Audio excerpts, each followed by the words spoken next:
Good afternoon, ladies and gentlemen. Welcome to this online presentation. Let me introduce myself. My name is Monica Irisma and I'm responsible as student from University of Merdeka Malang. As presenter today, the purpose of this presentation is to explain about phonology. If there are any questions, please ask me and I will answer them at the comment section. In today's presentation, I'd like to cover 4 points. Firstly, I will talk about what is phonology, and secondly, I will talk about phonology rules, and we move to the simple case of phonology, and after that, we move to the point 4 is the comparison about phonology and phonetic, and also the application of phonology in social life. And lastly, I'll recap before concluding, and of course, start with some general information about what is phonology.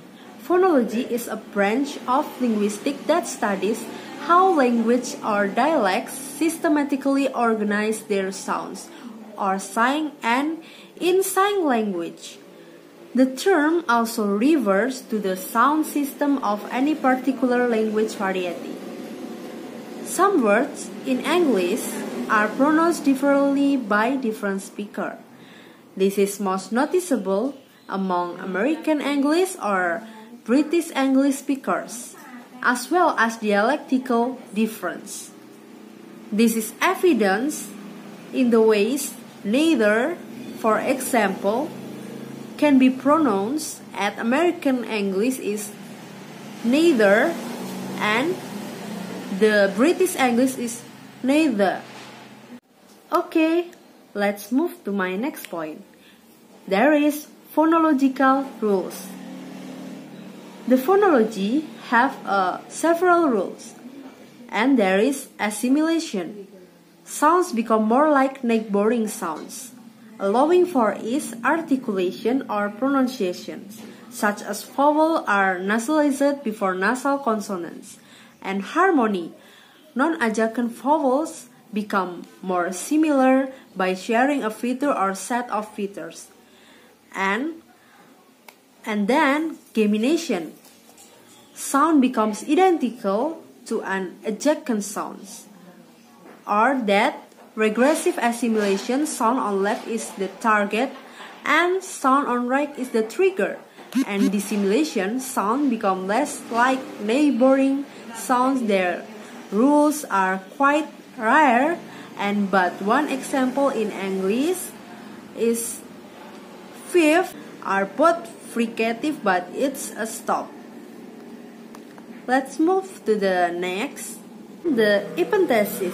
Epenthesis is the rules to insertion of a sound, like the Latin language, hombre, became the Spanish language is called hombre. Prothesis, insertion of vowel, is the sound at a beginning of word. Anaptexis is vowel sound with predictable quality is inserted word internally, and paragoge, insertion of vowel sound at end of word, and ascrances is consonant sound that inserted between other consonant and also called stop intrusion. And deletion of a sound at the French word, final consonants are deleted when the next word begins with the consonant but are retained with the following word and begins with vowels. Like a paresis, vowel sounds deleted at beginning of word, and for the syncope, vowel sound is deleted word internally, and apocope, vowel sound deleted at end of word. Okay, and about metathesis, reordering of phonemes. In some dialects of English, the word axe is pronounced by a children, and the speech shows many cases of metathesis, such the animal can be a aminal because the children doesn't know and doesn't understand how to speak the words in a true ways. And lenition is consonant change to a weaker manner of articulation, and voice stop becomes a fricative and becomes a glide. And palatalization is sound becomes palatal when adjacent to a front vowel, compensatory lengthening. Sound becomes long as a result of sound loss. Like a Latin octo become Italian otto. Like this. There is an example. So the phonology is have a relationship with phones and allophones. Phonemes are not physical sounds, and they are abstract mental and representation of the phonological units of a language. Phones are considered to be any single speech sound of which phonemes are made. And the phonemes are a family of phones regarded as a single sound and represented by the same symbol. The different phones that are the realization of a phoneme are called allophones. The use of allophones is not random, but rule governed.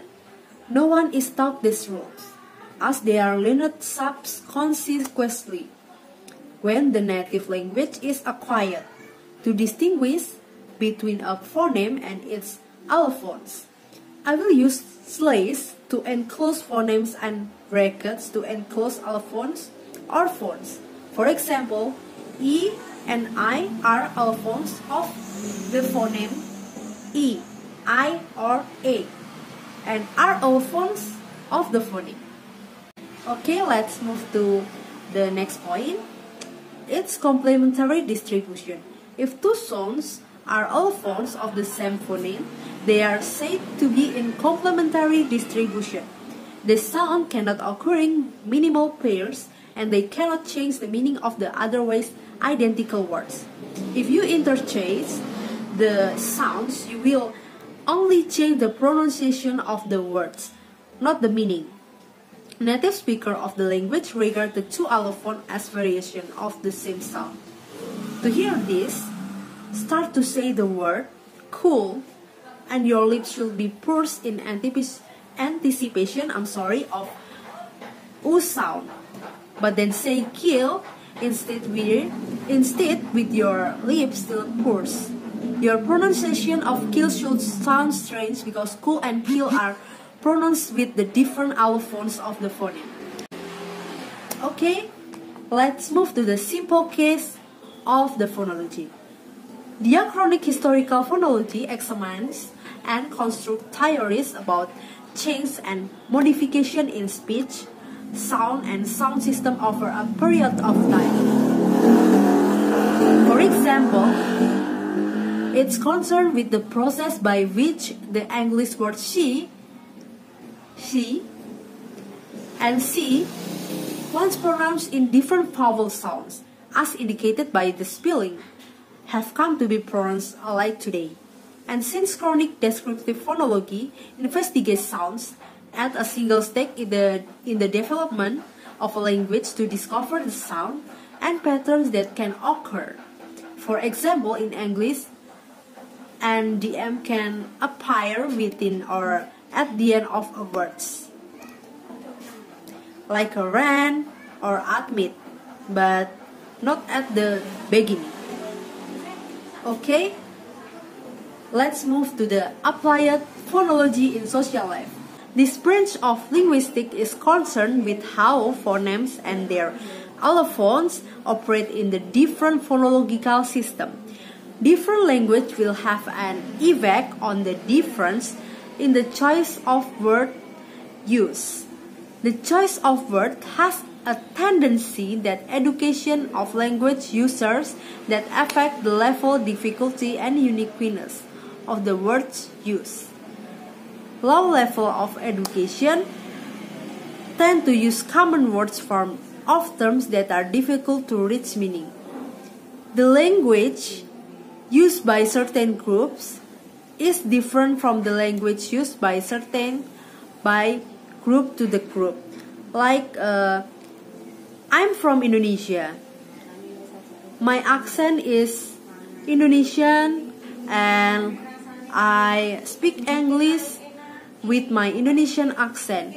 And maybe I have a friend Japanese, so they have a different phonology, different spelling, different speech, and different sound because of the accent.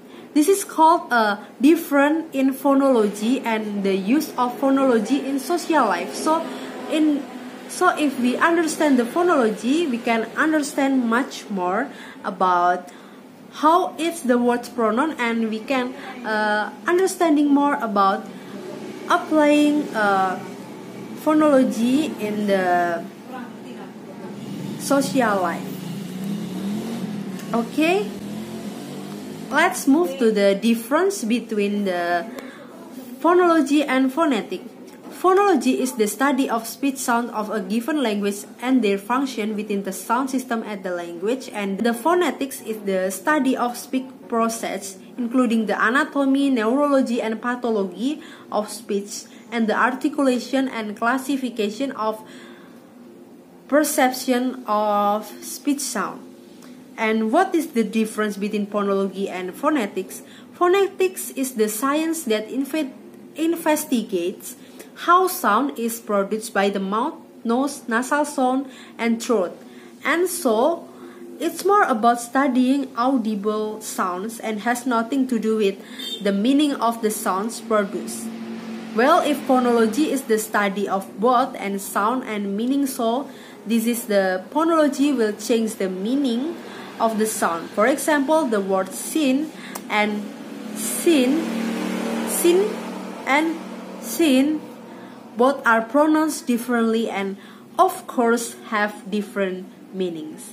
Here is my point about the phonology, and finally I'd like to finish by thanking you all for your attention and your time. It was a pleasure being here today, and goodbye. See you in my next video about explanation of linguistics. Thank you. Stay happy and healthy.